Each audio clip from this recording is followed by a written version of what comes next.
Wafula Chebukati spearheaded 3 elections during his tenure as IBC, during his 7-year tenure as IBC chair. And all these elections were actually disputed and marred with irregularities. And that is why I believe he's actually short of the moral standing to lecture us and lecture the country about the sole electronic voting he's talking about. Welcome to the Bold Analysis. Thank you very much for your support, for those for subscribing to our channel and pushing this channel further. I am convinced, beyond any reasonable doubt, that Wafula Chebukati lacks the integrity falls below the integrity threshold to school Kenyans on electoral integrity. And I join the cause that you say, Emeritus, just retire peacefully. The way we are also asking Uhuru to retire peacefully. Azimio la Umoja team camp has been calling for server audit, or rather to open the server. And they were asking, and the commission has kept mum on this matter, never to respond. In that strategic silence is maybe understood as a way of making sure that the discussion do not escalate. But of course, we've been asking, why are they not responding? Part of it being probably that the commission is not fully constituted. Now, Wafula Chebukati is telling us to pay attention to a presentation he's going to make on a conference, election-related conference on 23rd July in Canada, where he will respond and demystify the Azimio la Umoja server talks. I want us to look at that tweet. And it is the tweet where he is actually telling us about the server. This is what is written. The Electoral Integrity Project is based, I think we need to start here. I am pleased to announce that my project titled Role of Technology in Improving the Integrity of Electoral Process in Kenya has been accepted for presentation at Elect Integrity Annual Conference to be held on 3rd to 7th July. My talk will demystify the server talk in Kenyan polls. That is what he started. The Electoral Integrity Project IEP is based on Royal Military College of Canada. IEP seeks to strengthen elections in contests around the world through innovative and policy-relevant scientific research that achieves international standing in the social sciences. Now, he is telling us to pay attention to that presentation because that presentation is going to answer the questions of the server. And so the good chairman seems to be having the answers to what we're asking. What stops you from just calling a press briefing or even organize a seminar? You have many functions. You can organize some functions or tell the president to form a commission of inquiry about the last general election, then appear in that commission of inquiry and make this presentation to Kenyans. If this is what you mean by it. Let me start here. And just to get into those details, but just before that, I have some good news for us here. Under the Bold Charity Network, we are partnering with Power Africa Solar to empower schools with 100 solar lights. Now, what you need to do is you propose a needy school to me, I've pinned the number in my WhatsApp number there. Then share the contacts. From that, we shall conduct some background research and pick schools to benefit. We are starting with 100, and we are going to pick schools that are going to benefit from that. From our end, we shall organize for the distribution. So check out the website powerafricasolar.com and look at their portfolio. They have amazing packages that even you, for your own residential needs, you can still buy from them. But that is the intention of Bold Charity Network. If you are also out of the country, you are somewhere, and you know you have something that can benefit and empower the society, this is why that network was actually formed, to create the network of empowering people back in Kenya. And on this one, I'm reading your feedback so that we can start and roll out this project of empowering schools with the solar lightings. The playbook, the intention of the hybrid hybrid election system, where we actually made manual by the electronic voting, was birthed to seal the rigging loopholes after the ugly scenes of 2007, in conformity with Kriegler report that we must include the electronic aspect to seal the rigging loopholes, because before then it was about the ballot stuffing. The elections of 1992, the 1997, and the 2007, most of those elections were marred by ballot stuffing. The only elite election that was done on a clean slate was that of the 2002. So according to Kriegler, we were supposed to have progressive ICT in our election so that we seal those loopholes. However, there is something that we forgot. The appetite to rig election by leaders who want to stay in power or to be in power was not suppressed. And number two, the international interests in our election are at the center of power grab. And this ICT that we birthed to seal election loopholes, according to me, has failed its tests of merit. It has failed to answer the question of election rigging. And what is wrapped in electronic system of voting has also been designed to determine winners. The problem is the distance between the polling station to the tallying center.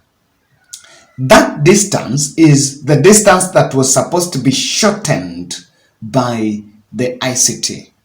Remember, the voting is manual. But the distance between the time the vote is casted, the person announcing that vote, that distance was supposed to be shortened by ICT, but again, that distance has remained a mirage. I am just looking at this way. This server providers is part of a broader international syndicate that is used to create leaning elections in Africa, fully supported by international powers to manufacture leaning presidents. In our country, we have a leaning president.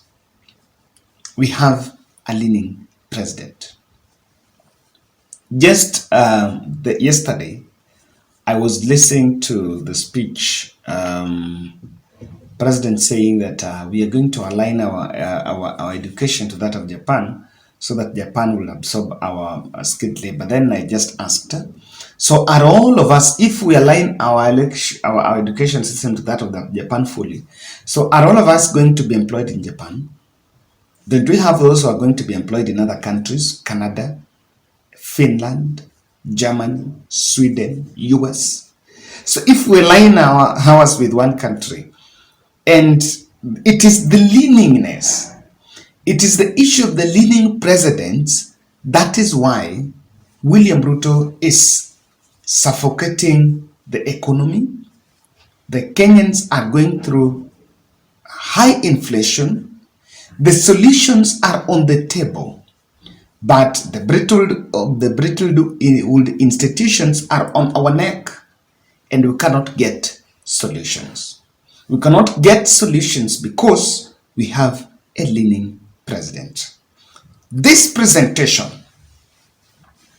Chebukati is a lawyer, and I'm persuaded that this presentation that seems to be really bragging about and telling us to make sure we pay attention to watch was not presented by him, or rather by the IBC, but this miraculous international syndicate that is planning to save the face of their businesses, which is in the verge of collapsing.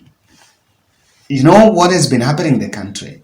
We've been asking how we are downloading results here, and it is a ploy to save face and sell the same story to other countries that will be willing to buy the smartmatics and the automorphos of a world behind this presentation, so that it can be sold to other countries and other countries will buy it.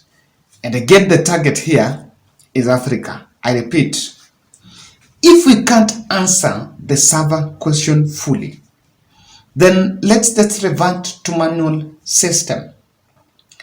It is, I know and I understand, I am apprised of the fact that whenever we speak about the server question, it borders what will happen. You know, what will happen? We cannot put our elections to closure with these irregularities. In 2017, Raila was largely blamed for putting a lead, for closing the talk on electoral reforms. And I am really persuaded that Chebukati, the team, were not supposed to be at the helm of the elections in 2022. But then now, we want to create a situation where after it's done, the courts put closure to it. Anyone else talking about it is seen as a man wanting to grab power, while we know that we have the constitution on the power. This is why, on my understanding, why this electronic vote pitch that Chebukati is bragging about lacks the merit score. This is why.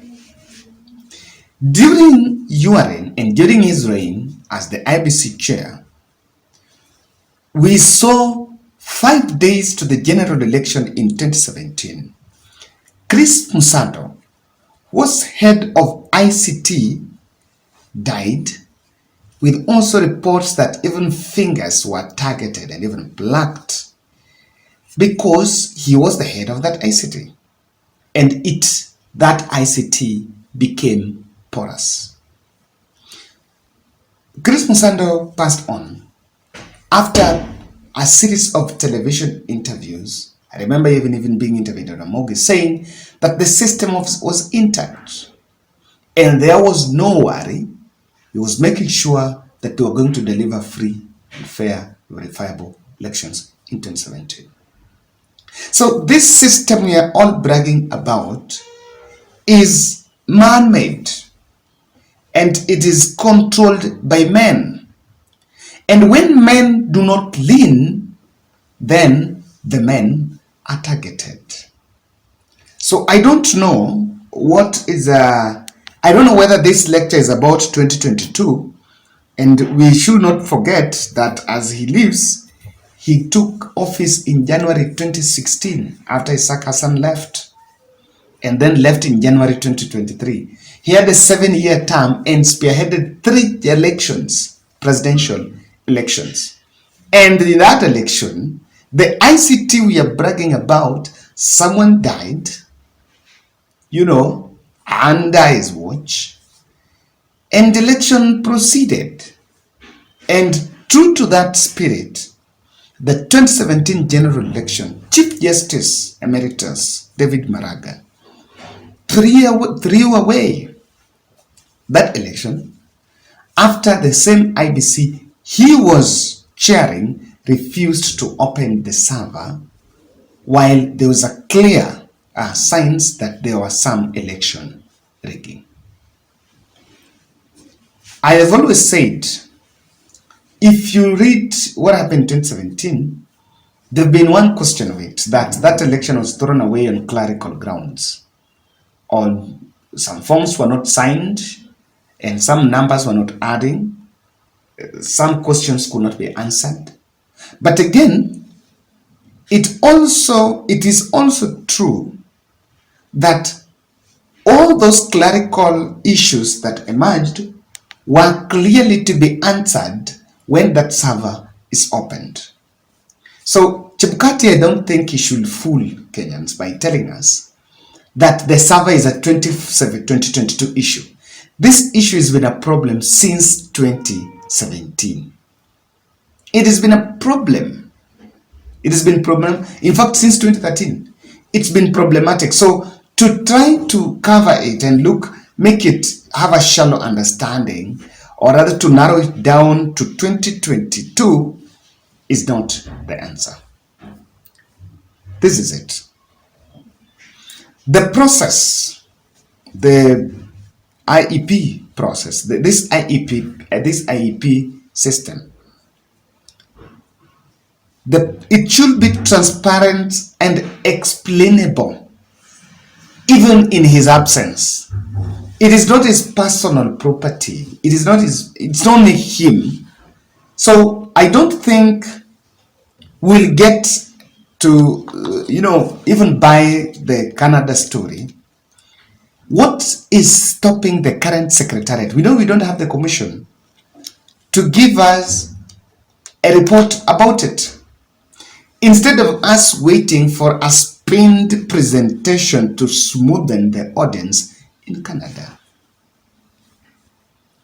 The reason why I'm saying it lacks, if it is something that is available, it is something that is intended to us, for the Kenyan stakeholders to consume and see, then what stops you, or what stops the Secretariat from making that presentation now? I don't think it's a hidden game somewhere. It is a public information that should be read to us. During his reign, the commission lacked corporate solidity.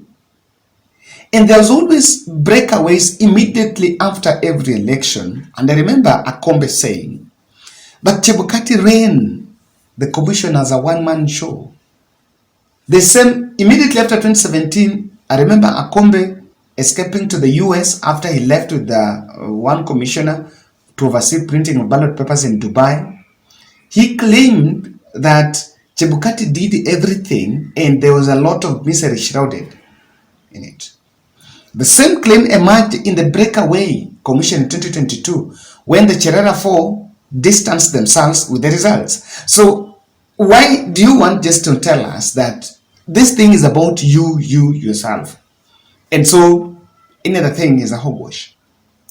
The breakaway, during that reign, that commission lacked the corporate solidity. In fact, there were some 3 gentlemen that ran the show at the IBC. Claims of registry alterations and failed KIMS kits were usual stories on it. So I don't think we really have that moral standing to lecture us about this. Let Kenyans be. Yes, it is bygone, it's bygone. I don't think it's something, I think let the discussion continue. But one of the people not to take that discussion is Wafula Chebukati. That's my bold.